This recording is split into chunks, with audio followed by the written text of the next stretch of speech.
When I was in the UK, Maddie was promised that I would take the girls to Bangkok for the new year. Maddie was aware of my inheritance and was busily spending it, as would all Indonesians, maybe even all Westerners. But as I've already said at the time of writing, it was still in probate, and I'd been in business long enough never to know never to count your chickens. And not entirely happy with the promise. It has been many years since we had had a family holiday. Our only family holiday, and it was in Sanur, Bali. And I did rather want to see Bali again. In fact, Maddie promised exactly the same the following year. But unless the estate is released and sold by then, I cannot see me being so generous once more. The estate has now been released, but I await the house sale and actually getting hold of the money, including the repayment of $10,000 I'd already spent on the arrangements. But when I attempted to book that alternative hotel and flights, I found that the cost of going to Bali is around the same as Bangkok. In the past, it could be offset against the higher cost of food in Bangkok, but prices have rocketed in Bali, meaning that it is now cheaper for most Indonesians to visit Thailand than Bali. The real nail in the coffin for our holiday in Bali was that I was unable to book flights. As now, before a flight can be booked within Indonesia, all passport details must be entered, or at least using the site that I'd grown used to booking with. I guess it was my UK passport going through multiple servers, but I kept being timed out before I could even book a flight. At the time of writing, I was attempting to book a flight to Jogja, the first flight we have taken to Jogja in many years. But such are the procedures and security measures, I'm finding this impossible to do. Also, like when booking a flight to the UK, with each unsuccessful attempt, the prices rise. Maybe it's my age, but I think we'll have to use the bus, as I'm too scarred from attempting to book a flight to Manchester to keep trying. A part of the problem is that I get messages to call my bank, but I never find this easy, as they no longer employ customer service representatives who speak English. My Bahasa is sufficient, but they aren't afforded the time to speak slowly to me. In fact, I keep getting sales calls in Bahasa Indonesia. There is just a chance that I could communicate with a caller, but they immediately launch into a script at full pace without pausing. Basically, there's no possibility of me understanding, let alone buying anything. And not that I do anyway. Furthermore, I'm always asked security questions by banks that I have no idea what the answer is. When we stop using this technology, we no longer remember how to, and then we're unable to. Eventually I relented and went to the bank to sort out my problems, but was aghast when the actual issue was explained to me. Zebra Air's website, one of the few means of getting to Jogja from Jakarta now, doesn't provide a direct mechanism for me to pay via my bank account, the largest bank in Indonesia. Now, there's plenty of circuitous methods of me getting around this, but everyone was shocked when I said I'll use the bus instead. It seemed to be beyond everyone's comprehension that I felt that an airline that didn't provide a direct payment mechanism on its website would in all probability be as cavalier about takeoff times, gate changes, cancellations, etc. And of course, I knew from past experience this to be true for Zebra Air. After finding out the problem of paying on Zebra Air's website, I resolved to try again, through an intermediary. But just as I had tried to get to the UK, the prices had now risen by 400%. Indonesia must be one of the few countries where high-cost, no-frills airlines make any sense. I'm too traumatised from booking that $4,000 flight to the UK to persist in searching for an affordable flight, and did go by bus. It really feels like businesses and governments in Indonesia are going full steam ahead to destroy what little tourist infrastructure that hung on through the health crisis. Or could it all be a part of their stated policy of encouraging high-value tourism? Whilst there were hardly masses of Western tourists in Jogja, our hotel, the Phoenix, was once again full of tours from France, Italy and the Netherlands. I'm pleased to see this, as I'm sure are Indonesian policymakers. But do they really need to make it so difficult for everyone simply to get back the tours which disappeared when they closed the country? Thus, in under 10 years, I have lost Jakarta, Bali and the UK forever. I'm left with my memories, although still have a home and family in Jakarta. I'm unable to cut myself off from it, but my exciting, chaotic and friendly Jakarta is gone forever. A further concern is that within 3 weeks of arriving in Jakarta, I always become ill. Given that air pollution is now amongst the worst in the world, I have to consider that this is affecting my asthma. Furthermore, with all the ludicrous stipulation that medications need prescriptions, I'm no longer able to access all the medication I took in the UK. We must now all accept change and move on, not holding a grudge against those who were responsible for this change. But yes, I do feel a little cheated and indeed sad.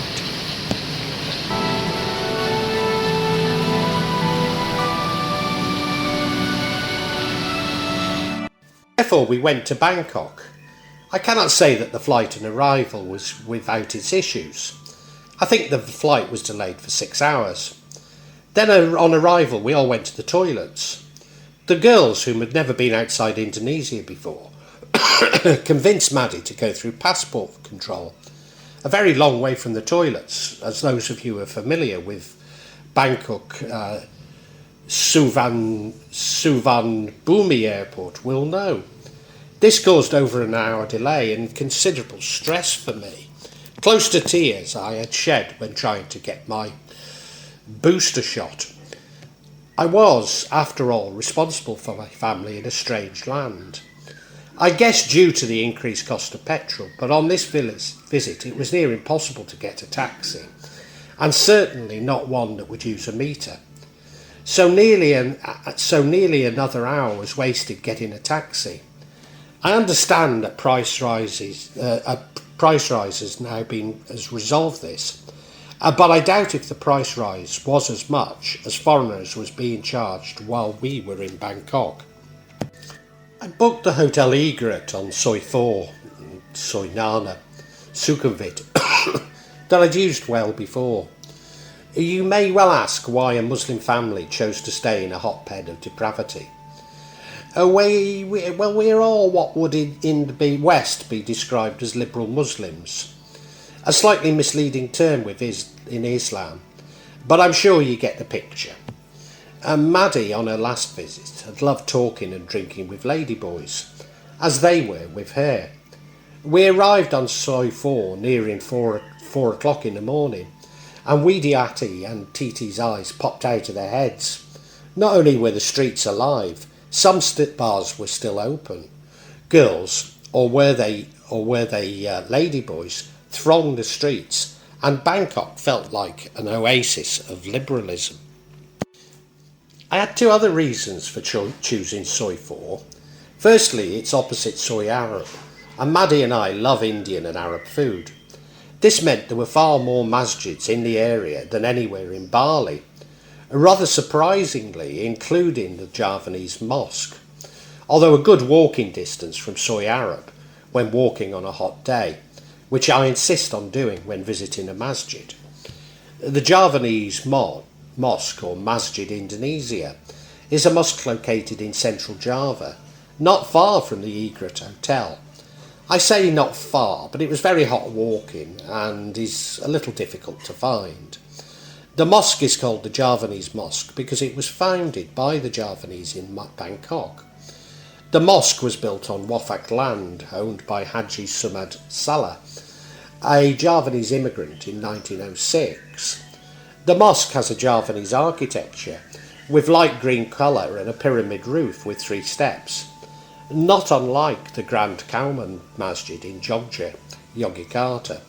in its minaret, and even more like the masjid near the Hotel Phoenix, where I regularly pray. Indeed, it is adopted by the Nahdlatul Ulama NU community from Indonesia, whose masjid I normally pray in when in Jakarta. And no one else seemed able to speak Indonesian at the mosque. All spoke Thai and many some Arabic or English. They were very welcoming towards me, far more so than the masjids I've become used to in England today. Nevertheless, I got the impression that they were a little surprised when I shook their hands, although it did seem to be a pleasant surprise, again not like in England.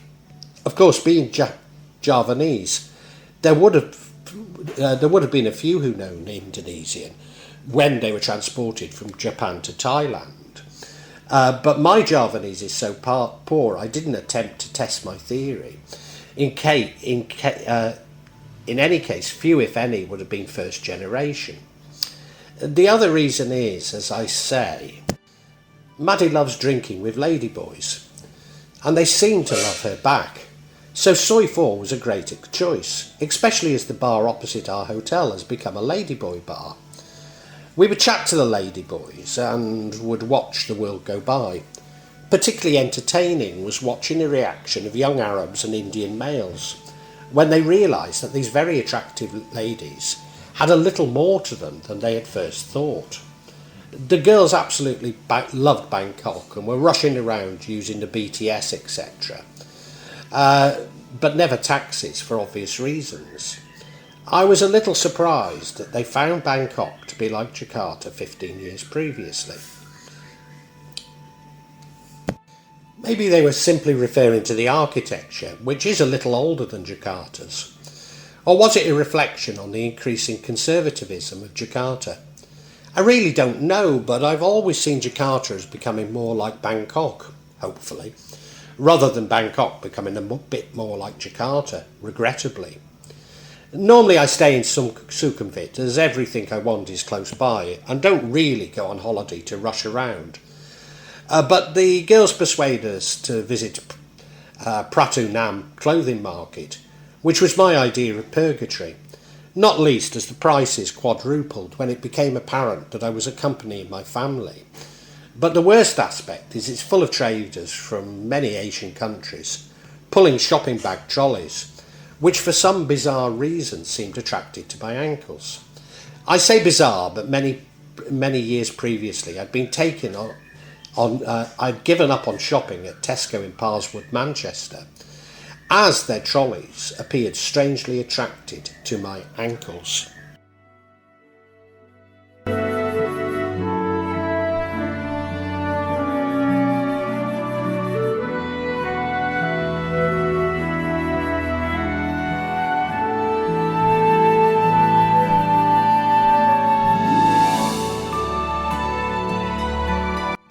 However, when the girls mentioned a trip to the temples, I readily agreed.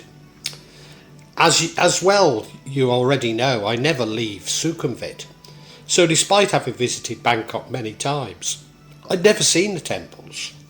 In part when I became a Muslim, I lost the starry-eyed affection Westerners have for Buddhism, but now understand its complex influence on Kajawan. Furthermore, they're not so far from the amulet market, which I'd always wanted to visit. Western hegemony insists on dividing the world between often seemingly competing religions. So we're told that Thailand is Buddhist, and indeed 85 to 95% of the population identify as Theravada Buddhist. But is this the full picture? No one who has visited Thailand cannot help but notice so many Hindu influences, despite the country never having been Hindu. There are, however, a reasonable proportion of Muslims in Thailand, between 5 and 10%. Not simply the Javanese immigrants, but especially Malays in the south. We took the tourist ferry on the Chao Phraya River to reach the temple complex. Again, a first for me, who normally walks everywhere in Bangkok. Along the way, we are reminded of the Chinese and Vietnamese populations are also Mahayana or Theravada Buddhists. Critically, however, Thai Buddhists can be mystical, even using the paranormal. There is no Tantric tradition within Thailand. Indeed, Theravada Buddhists are considered to be much more conservative than other branches, despite Thais themselves being socially liberal. Strange though this may seem, I often find that those countries that are religiously traditional to be socially liberal. You first reach the Wat Arun Ratacharam Temple of Dawn. Wat Arun is an ancient temple dating back to the Ayodhya period and considered as a royal temple of King Rama II, also known as King Buddha, Lotela Nahabalai of the Chakrai dynasty. A Buddhist temple has existed on the site of Wat Arun since the Ayodhya kingdom. Here is the Golden Buddah statue, which is believed to have been designed by King Rama II. The entire complex was breathtaking and indeed well worth the visit. When Maddie saw the Golden Buddah, she was overcome with emotions and spontaneously cried. It was as though she was being welcomed back to the religion of her ancestors. I recall when in Hanoi, a ghost of a monk sat on Maddie's bed, asking her what she was doing and where she was from. Maybe not so unusual if you knew Maddie, except that she had no idea of the Buddhist tradition in Vietnam. I believe Maddie's experience in Thailand has broken the intergenerational karma her whole family has been suffering from. Maddie and her family are believed to be hybrids with jinn. I see this as a metaphor for her ancestors having entered a contact with a jinn, which would last for 7 generations. That my wife has been so affected by non-Tantric Buddhism feels like she's now being put on a new path. And not that she'll become a practicing Buddhist, but is aware of its influence on her beliefs, and slowly our problems will go.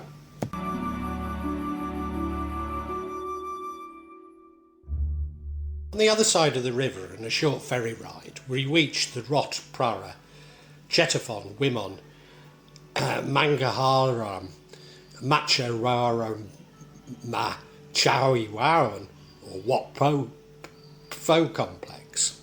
The date of the construction of the old temple and its founder are unknown, but it's thought to have been built or expanded during the reign of King Petaracha, 1688 to 1703.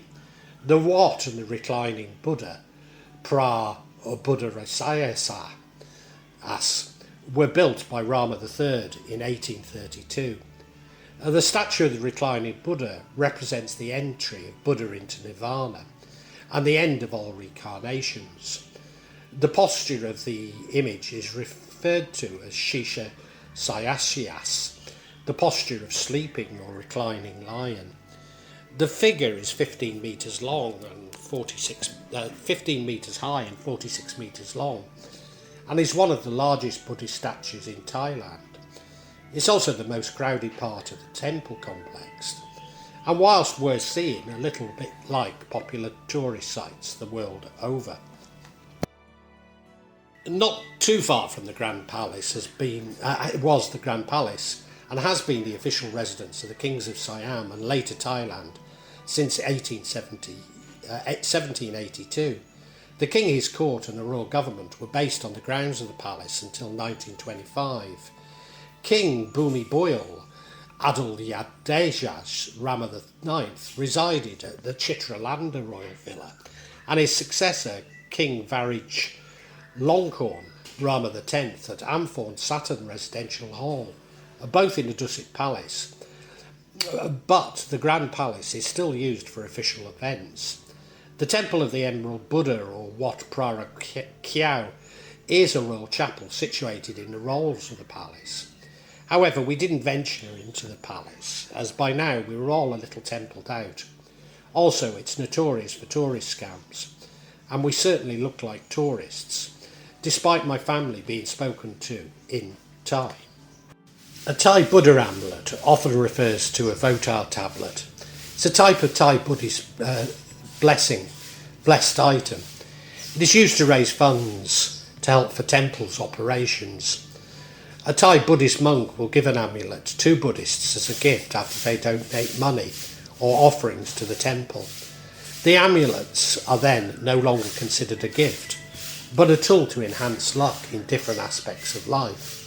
Local people also use amulets to improve their marriage, wealth, health, love and relationships. The amulet market isn't too far from the Grand Palace, and I got my wish of visiting it. I bought a few amulets, not really knowing what I was doing. Unlike the local monks armed with eyeglasses, checking the energy contained within the amulets. Again, however, I can really recommend a visit. There are some critical differences between Thai amulets and Javanese gym mats. Not least, they tend to be encased in plastic, and the vast majority have some Buddhist connection. Like mass-produced gym mat, most people believe that the mass-produced amulets in the amulet market to be fake and have no powers. But I knew from Java this to be a gross oversimplification. I was drawn to one particular amulet, which on later inspection became warm in my hand, a sensation which often occurs when something paranormal is occurring, despite the Javanese belief that the plastic casing would restrict such feelings.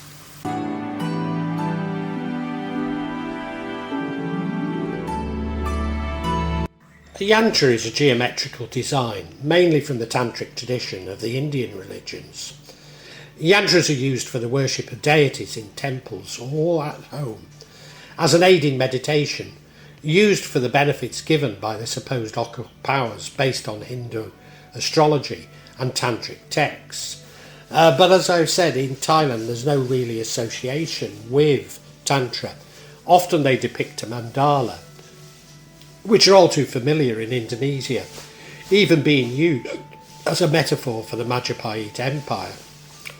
A spirit house is a shrine to the protective spirit of a place, and is found in Southeast Asian countries of Burma, Cambodia, Laos, Thailand, Malaysia, Indonesia, Vietnam and the Philippines.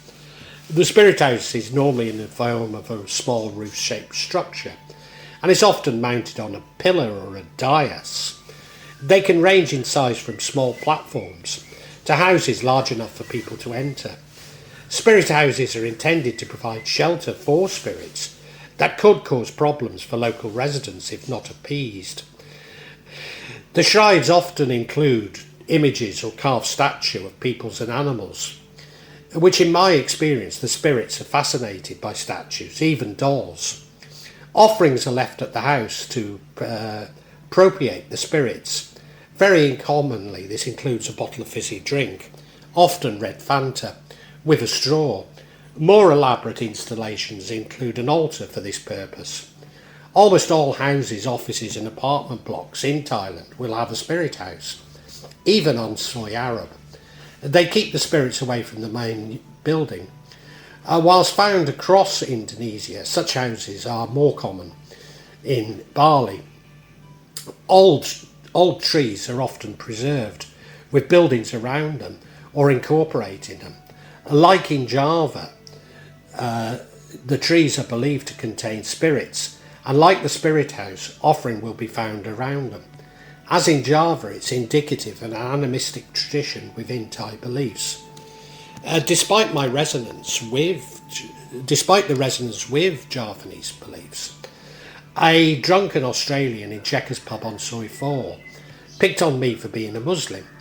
He refused to believe that there was so much in common between the Thai, Javanese and Balinese beliefs, given that we are in the West seen as following completely different, even opposing religions. He also refused to believe that I personally played no part in the Bali bombings, despite there being many British and Indonesian casualties, along with Australians. After he left, other drinkers believed that he was attracted to Made and was simply jealous of me, something that I've got used to over the years.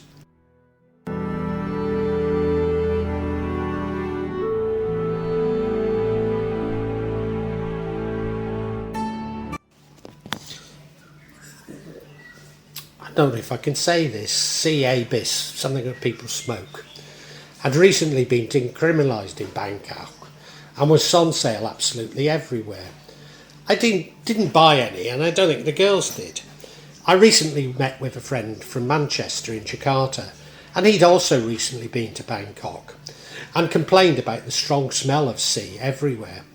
However, I think we all felt a sense of freedom that we could have, should we have wanted to, without threat of being brought before a firing squad on the island of Cilacap. Of course, when we arrived at Jakarta airport, all from our plane were jumped on for special customs procedures. Procedures which can only signify that those Indonesian tourists importing a few spliffs from Bangkok would be encroaching on some very powerful interests, rather than simply a nanny state insisting on protecting its children, its citizens. Of course, our bags could have been checked prior to them arriving in the baggage hall, and almost certainly were. So such an obvious show of power also has an obvious conclusion, once again illustrating that yes, governments and elites do think we are stupid. After all, they've got away with it for so long, but are yet to see how society is fundamentally changing, pushing them increasingly into a dangerous corner. You can do anything with bayonets except sit on them. Thomas Hardy. The largest companies within Indonesia almost all have a connection to the tobacco industry. Thus 43% of males are smokers. A country where over-salted and sugared fast food containing limited nutrition has become the norm. Indonesia is a country in which almost all are addicted to digital capitalism. A country in which I get messages on my phone many times a day from my bank and phone company. A country in which we are all being pushed towards use of digital currency and our use of digital IDs to gain access to shopping malls, the only public space for most of Jakarta. Indeed, a country in which our addiction to cars and motorcycles means that we walk less than any other nation in the world. A country where the elite are constantly filling every communication device with fake news and false signals to our dopamine-craving minds. But should we dare to smoke a therapeutic herb that has been used for millennia, the government believes that it has the right, maybe more than a right, a duty, to shoot us at dawn.